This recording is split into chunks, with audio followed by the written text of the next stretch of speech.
It could be called the most exclusive rank in the game, but it hasn't always been like this. Today we're going to go on a journey to try and find out exactly what happened to the lowest rank in Rocket League, and what these mythical players actually look like. This is Bronze. Now I know what some of you are thinking right now. Bronzes aren't that rare, Sledge. I get one on my team every game. And while I understand it may feel like that sometimes, in reality, it's not that bad. And I know this because I use the Rocket League Tracker app to see both my teammates' and opponents' ranks at the start of every game, which consistently proves that the Rocket League matchmaking system is actually pretty fair. Okay, what the heck is this, Psyonix? On a related note, Rocket League Tracker app also helps you know it might be time to drop a few credits at the item shop to convince our epic overlords to give you some better matchups. I'm not saying it works, but if it gets to this point, it might be time. This app also provides detailed personal statistics, but I must caution, the performance and match history information may force you to accept that the bronze that's appearing in all your games is actually you.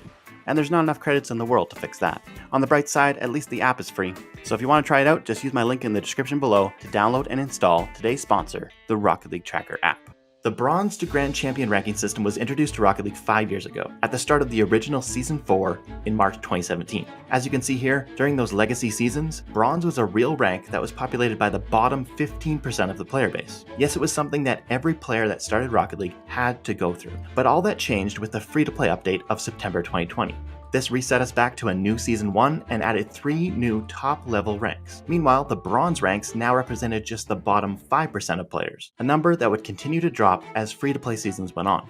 So, why the large change? Well, the free-to-play update was expected to add hundreds of thousands of new players to the game, an influx the ranking system needed to handle in a fair and competitive way. Thus, Psyonix seems to have decided that Bronze would now be a rank players would fall into, not start at. Thus, Silver and even Gold was a common starting point after placements, while the less skilled or more casual players ended up dropping down into a rank with others that matched their abilities, and that rank was Bronze. Today, the Bronze rank is almost as exclusive as Supersonic Legend, with just 0.03% of the player base holding Bronze 1 in the 2v2 playlist. Which brings me to the next question. What does a Bronze lobby actually look like in 2022? So it turns out a legitimate Bronze replay file is almost impossible to come by these days. And in my search to find one, I also uncovered some disappointing realities about what it's like to play in the lowest rank of the game. In Rocket League, we're fortunate to have a site like ballchasing.com, with its database of millions of replay files that date all the way back to 2015. But despite the search engine and filters, it became pretty obvious that finding a real Bronze replay was still going to be a challenge. The first thing that stood out in these Bronze games was the strange scorelines. There was both extremes, the crazy double-digit blowouts, and the games that mysteriously ended 0-0. I think you can take a guess as to why this was happening. Even the replays that had reasonable scores usually had one thing in common. The person who uploaded the file had a name similar to one of the players in the game, but the uploader would be a different account. And when you looked up that account on Rocket League Tracker, well, it's pretty clear what we're dealing with. So does this mean every Bronze lobby is just full of smurfs? Well, probably not. The reason why almost every uploaded replay here is from a smurf is due to the fact that new players are not usually the type to care about saving and uploading replays to ballchasing.com. They probably don't even know the site exists. Thus, the Bronze demographic we have here is heavily weighted to the smurfing side of the game. But despite my obvious disdain for what I found here, the next step in this journey is probably going to make me look like a hypocrite. It seems to truly observe this elusive rank, I must venture into their natural habitat. Yes, I must become a Bronze. Alright, well, I know this is going to be a controversial part of this video, and some may view it as no different than smurfs that boost their friends or freestyle on noobs. But in my defense, I did come here with a plan and a purpose. By way of a borrowed account that's already ranked at Bronze, my goal is to personally experience the lowest rank in Rocket League, determine if smurfs are actually that common, and finally, if I get lucky, get the chance to talk to one of these rare players using the new voice chat system. As an attempt for fairness, my intention was to try and match my stat line to a player on the opposite team. But it quickly became obvious that being an observer while limiting my impact on the game at this level is almost impossible. A simple hit into the corner will eventually just turn into a goal, while making a save at my own end just goes horribly wrong. Honestly, it felt like me being in the lobby had no negative impact because the 5 other players created nothing but chaos anyways. But it definitely was a wholesome chaos. In my first game, I ended up in a Rule 1 that the other player actually stuck with, which means new players are either informed enough to know what a Rule 1 is, or my guy just didn't know how to back up or jump yet. Honestly, either could be true.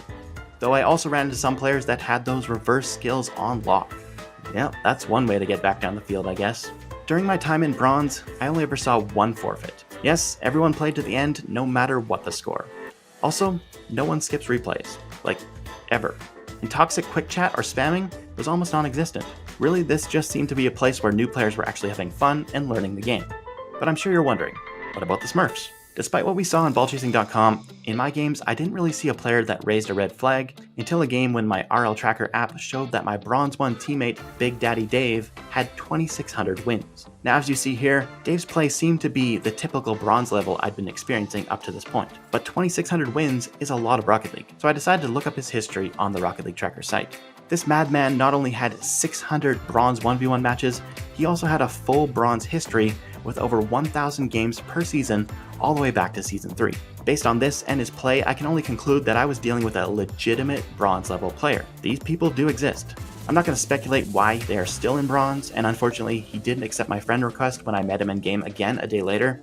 I can only hope he's having fun, because in the end, that's what this game is all about. While my experience seemed to be Smurf free, not counting myself of course, there was definitely a wide mix of ranks in my lobbies. Bronze seems to have a similar problem as the highest ranks of Rocket League, where often there's not enough players queuing at that MMR to actually fill a lobby. Thus I typically had a combination of bronze, silvers, and unranks on their placement matches, with the most surprising teammate being a Plat 1 player. See, this is what happens when you buy something in the item shop, guys. I wasn't lying. Well, it was interesting to experience the lowest rank in Rocket League for myself. After several games, completing the main objective for this video was starting to look very unlikely, and I was almost ready to accept that I would never find a bronze player using voice chat.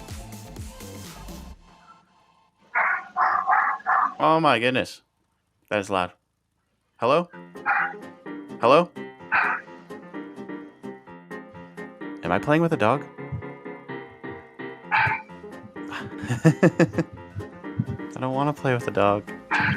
You know, in hindsight, I kind of feel bad that I said I didn't want to play with him, because even though he shut off his voice channel, he did actually turn out to be a pretty great teammate. Bit of a ball chaser though.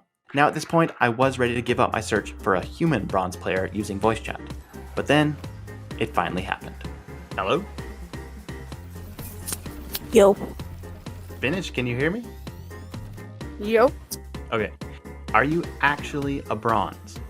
Well, I trying to work on it.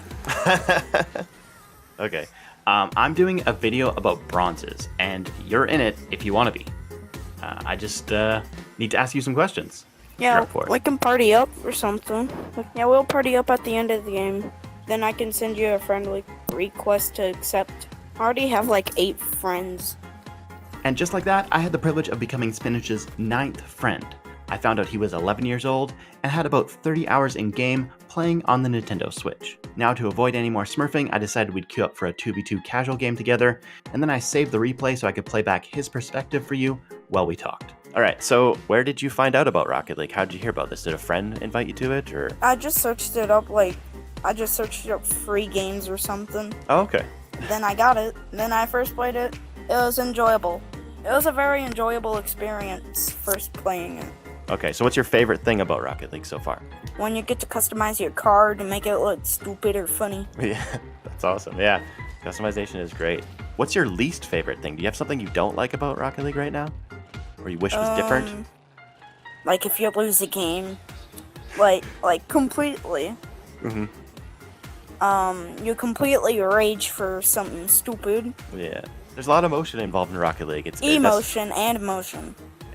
Emotion and motion. That's yeah, you just be spamming the A button trying to get an aerial goal or something. Yeah, that's one thing you got to work on. You can enjoy the game better if you sometimes let things go. Like 5 minutes, you're gonna have a new game. Yeah, that's what I do. When I completely lose a match, I just take a break and I don't know, watch some TV.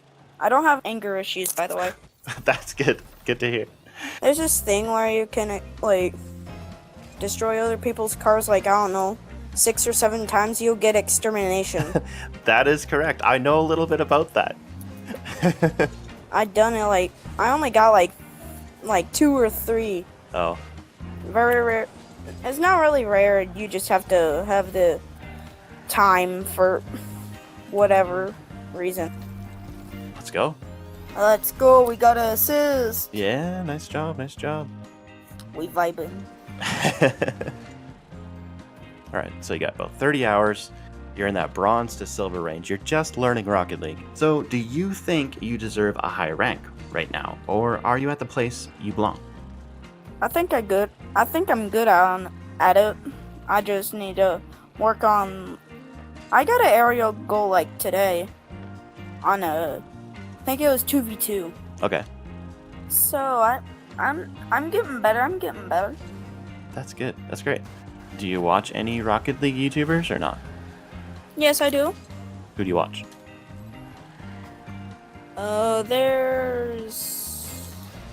I think there's one called Musty. Oh yeah, Like Musty. I know Musty. Yes, he's a Rocket League. Yeah. I watch him. I watch him. You doing like a video or something related to meeting a bronze person in voice chat? Yeah, so it's kind of like a bronze documentary is what I'm doing. I don't know, like a National Geographic documentary, but it's related on Rocket League, and it's not about animals. It's about the ranks and how rare the bronzes are. If you think about it, it's kind of about animals. Some of the people down here, man. You're not lying. Yeah, That was a pun, not intended one. that's right. All right, Spinach, it was awesome to talk with you. Thank you for participating, and yeah, I had a lot of fun. Yes, it was fun. Yes, shout out to Spinach for coming through and being a better guest than I could have ever asked for, even if you are still a Musty fan. If you guys enjoyed this video, make sure you subscribe and check out some of my latest content, like this one where I asked pros to try and guess what plaques are going to do next. My name is Rocket Sledge. Thanks for watching.